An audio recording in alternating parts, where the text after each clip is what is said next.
You had the rate lock page open on your phone the way you had every morning that week, 7.12. You refreshed it and the number turned red, 7.25. Nothing you can point to caused it. The Federal Reserve didn't hike, inflation didn't spike, the jobs report was boring, but that little red number added about $130 to your payment every month for 30 years. So why did it move? The answer is a man in Tokyo you will never meet, making one small, reasonable decision at his desk, and that decision reaching across an ocean to pick your pocket. This isn't a story about a number getting too big. It's a story about who is still willing to hold that number and what quietly happens the day they stop. My name is Nick, and today we're talking about the beginning of the US debt collapse, which has already started. It just doesn't look like a collapse. It looks like a normal Tuesday. Let me show you why. Here's the thing everybody gets wrong about the national debt. They stare at the size of it, and the size is genuinely absurd. As I'm recording this, the US government owes somewhere around $39 trillion. That number is so large it stops meaning anything, so let me shrink it. The interest alone, just the rent on money already borrowed, now runs past $1 trillion a year. That works out to roughly $32,000 a second. In the time it took me to say that sentence, the government borrowed more than most people make in a year, purely to pay interest on money it borrowed a long time ago. And that interest bill just quietly passed something it was never supposed to pass. The United States now spends more every year servicing its debt than it spends on its entire military. Let that sit for a second. The most expensive army in human history is now the cheaper line item. We are paying more for yesterday than we are paying to defend tomorrow. But here's the part that actually matters. The size of the debt is not the dangerous part. A big number just sits there. What's dangerous is the machine underneath it and the way that machine feeds itself. Because when the government can't cover its spending, it borrows. And the borrowing adds interest. And the interest gets added to the spending it couldn't cover in the first place. So next year it has to borrow even more at rates that keep climbing as the old cheap debt expires and gets rolled into new expensive debt. It is the exact financial position of a person paying their credit card minimum with a second credit card. You already know how that story ends. You've just never watched a country do it in real time. And this isn't some fringe theory whispered on the internet. The people who run Wall Street's biggest banks and hedge funds have started saying it out loud in that careful, lawyered way rich people talk when they're nervous. One of them has called the debt the single biggest threat facing the country. Another keeps warning that America is walking toward a moment where the math simply stops working. When the people who profit most from the system start quietly narrating its cracks, it's usually worth looking up from your phone. Spread that trillion-dollar interest bill across every household in the country, and it comes out to somewhere around $7,000 or $8,000 a year per family just to cover the interest. You never get a bill for it. You just pay it in 100 small ways you never trace back. For years, none of this mattered, and there's a very specific reason why. Somebody was always there to buy. Which brings me to the man in Tokyo. Let's call him Kenji. Kenji manages money for a large Japanese institution, and for basically his entire career, his job was boring in the best possible way. Money came in, and he parked a big chunk of it in United States treasuries. American government debt, the safest asset on earth. He didn't do it out of love for America. He did it because Japan had kept its own rates near zero for a generation, and there was simply nothing to earn at home. So the smart move was to send the money across the Pacific, where at least the debt paid something. Kenji and thousands of people like him became a kind of invisible foundation under the entire US Treasury market, so reliable that America stopped noticing they were even there. You don't thank the floor for holding you up. You just assume it always will, and then in 2025, the floor moved. Japan's central bank finally ended its long experiment with free money and started raising rates. By the end of the year, Japanese interest rates sat at the highest level in 3 decades. Now, that increase sounds tiny. We are talking fractions of a percent. But for Kenji, it changed everything because suddenly he could earn a safe return in his own currency at home without the hassle of converting yen into dollars and back. The whole reason to ship money overseas started to disappear, and for the first time in his career, Kenji had a reason to bring the money home, not to panic, not to dump, just to, buy a little less next time, to let some of those American bonds mature and quietly not replace them. Multiply that one calm, rational decision across an entire generation of money, and you get a problem. Because at the exact moment America needed to sell more debt than ever before in its history, one of its most loyal buyers started politely stepping back from the table. And here's the twist that almost nobody talks about. It's not just that the foreign buyers are getting quieter, it's who replaced them. As recently as a couple of years ago, the biggest overseas holders of American debt were foreign governments and central banks. Patient, boring institutions like Kenji's, buyers who hold on through a bad quarter because they're playing a decades-long game. But that changed. Foreign private investors, the hedge funds and asset managers and leverage traders quietly overtook the governments as the largest foreign holders of US debt. And those players are not patient. Their entire job is to move the instant conditions shift. So the market didn't just lose a buyer, it swapped its calmest, most reliable shock absorber for a hair trigger. The floor didn't disappear. It got nervous, and nervous money behaves in a very specific way. Patient money, Kenji's kind, holds through a scary headline because it's playing a 30-year game. Nervous money reads the same headline and hits sell before lunch. So the real danger was never a dramatic afternoon of foreigners dumping American debt. It's subtler than that. It's that the buyers who are left will demand a little more interest to take the risk and bolt a little faster the moment things wobble. You don't need a crash to break a market. You just need everyone in it to start standing a little closer to the exit. So now you understand the setup. The debt is compounding, the loyal money is drifting home, and the money that's left is twitchy, which means we finally get to answer the question from the very beginning. Why did your mortgage move on a week when nothing happened? Here's the chain, and it's shorter than you'd think. When holders like Kenji buy fewer treasuries or sell the ones they've got, the price of those bonds falls. And when a bond's price falls, its yield, the interest it pays, goes up. That's just seesaw mechanics. Now, American mortgage rates are not set by the Federal Reserve. They are built on top of the 10-year Treasury yield. Banks take that yield and stack their own cut on top, and that's your mortgage. So when yields climb, your rate climbs with them on a Tuesday for no reason you could possibly see from your kitchen table. Economists at one regional Federal Reserve bank put a number on it. A single big month of foreign selling could shove US yields up by more than half a percentage point. Drop that onto a normal American home loan, and you're looking at an extra $130 a month, every month, for 30 years. Paid by a family that has never heard the name Kenji and never will. And the pressure isn't only coming from across the ocean, it's also building right down the street. Meet the second character in this story. Let's call her Rosa. Rosa is a loan officer at a regional bank in a mid-sized American town. Not a Wall Street giant, the kind of bank where small businesses get their credit line and first-time buyers get their mortgage. And Rosa is sitting on a slow-motion problem because her bank, like a lot of regional banks, holds a big pile of commercial real estate loans. Office buildings, strip malls, hotels. And here's the ugly little secret of commercial property. Those loans don't slowly pay themselves off like your house does. They come due all at once in one giant balloon payment, and then they have to be refinanced. Well over $1 trillion of that debt came due recently, with hundreds of billions more stacked right behind it. And all of it was borrowed years ago, back when rates were near zero and those buildings were worth a fortune.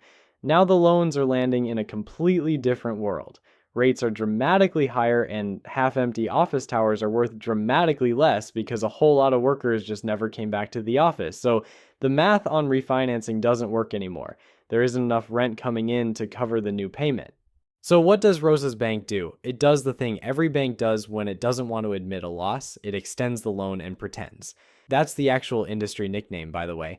Extend and pretend. Which is a strategy in exactly the same way that not opening your credit card statement is a strategy. Push the deadline out another year or two, keep the loan looking healthy on paper, and pray conditions improve.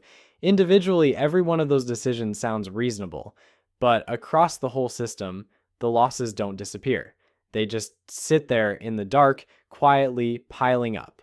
And a bank sitting on a pile of quiet losses does one predictable thing. It gets cautious. It says no to the small business that wanted to expand and no to the young couple that wanted the mortgage. So look at where that leaves you. Standing in the middle, on one side, the money from abroad is thinning out, pushing your rates up. On the other side, the credit at home is tightening, making everything harder to borrow. Two separate pressure points, an ocean apart, both squeezing the same person. And that person is you. Now, this is the part of the video where a lesser channel would tell you to buy gold, move to a bunker, and start bartering with canned beans. So let me stop and do the responsible thing, which is argue the other side as hard as I possibly can.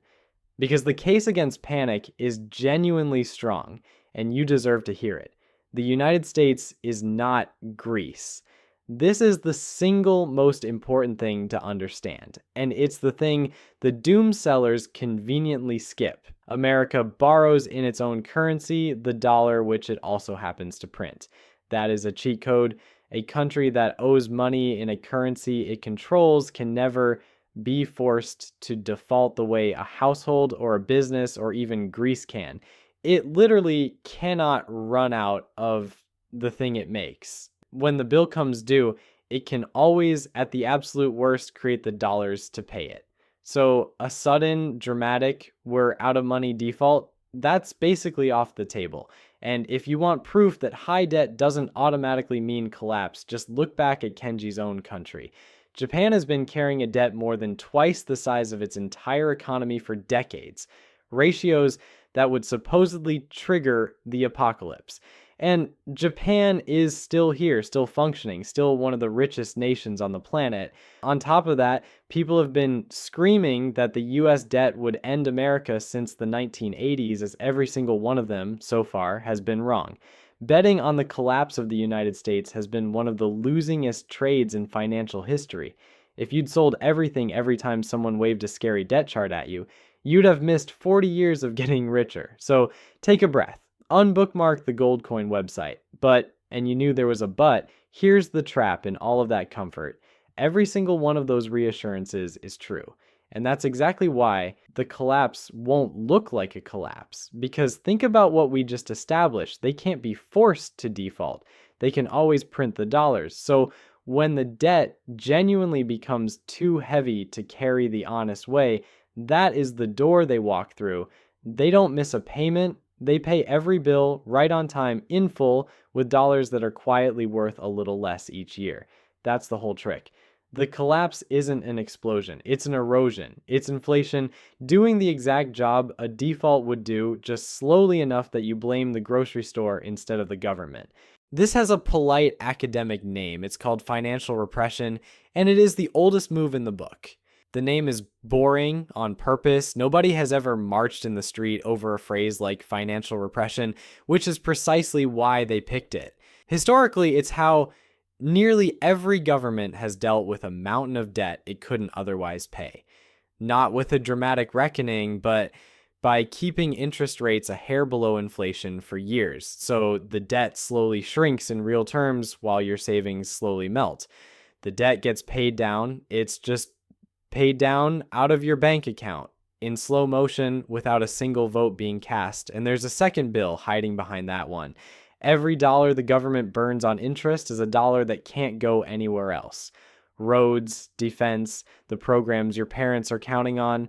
The interest doesn't just quietly melt your savings, it eats the budget from the inside, crowding out everything the money was supposed to do in the first place. The debt starts paying for itself, and everyone else gets whatever's left. You are the repayment plan. You just never got a say in it. Yeah, it's the raise you were proud of for about 3 weeks, right up until the grocery receipt quietly swallowed the whole thing. It's the checking account that somehow buys less at the end of the year than it did at the start, even though the number never dropped. That gap, that quiet little gap, is the interest payment on a debt you never personally signed for. And if this is the first time anyone has walked you through how this machine actually works, that gap between what they tell you and what's really happening, that's the entire reason I built a school community for this. It's where we go past the headlines and break down exactly how the system moves. And more importantly, what you can actually do to sit on the right side of it instead of quietly funding it. The link is in the description. It's free to start, and it's the most useful room I know of for people who'd rather understand the game than get played by it. Now, because they can't just print money forever without setting inflation on fire, there's a backstop being built for the days the market truly freezes up. When yields spike and nobody wants to buy, the Federal Reserve has quietly become the buyer of last resort, not just for American banks, but for the whole global dollar system. Here's how strange it's gotten. There's now a permanent facility where a foreign central bank that suddenly needs dollars can hand its American treasuries to the Federal Reserve like collateral at a pawn shop and walk away with cash, no fire sale required. A pawn shop for entire countries. Same basic idea as the one down the block, just with better lighting and a lot more zeros. It was set up as a temporary thing during the pandemic, meant to last 6 months. It never left. It just quietly became furniture. Tools invented as emergency measures meant for rare moments of crisis have quietly been made permanent. And here's the problem with that.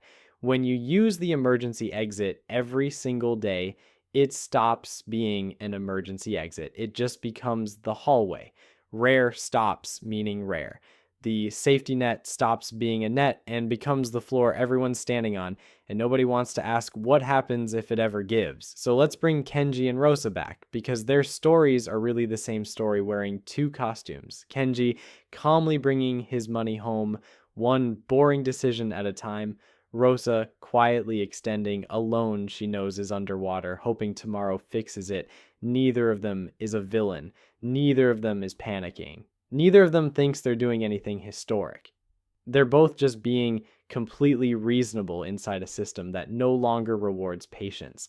And that's the thing about this kind of collapse. It doesn't need a villain. It doesn't need a crash. It just needs a few million reasonable people to each make a small, sensible choice, all leaning the same direction at once. And every one of those choices, Kenji's in Tokyo and Rosa's downtown, ends up in the same place, the same mortgage payment, on the same kitchen table, in a house neither of them will ever see. Which is why when people ask me if the debt collapse is coming, I have to correct the tense. It's not a forecast, it's a description. The loyal money is already drifting home. The buyers who replaced it are already twitchy. The interest is already compounding faster than the economy can grow.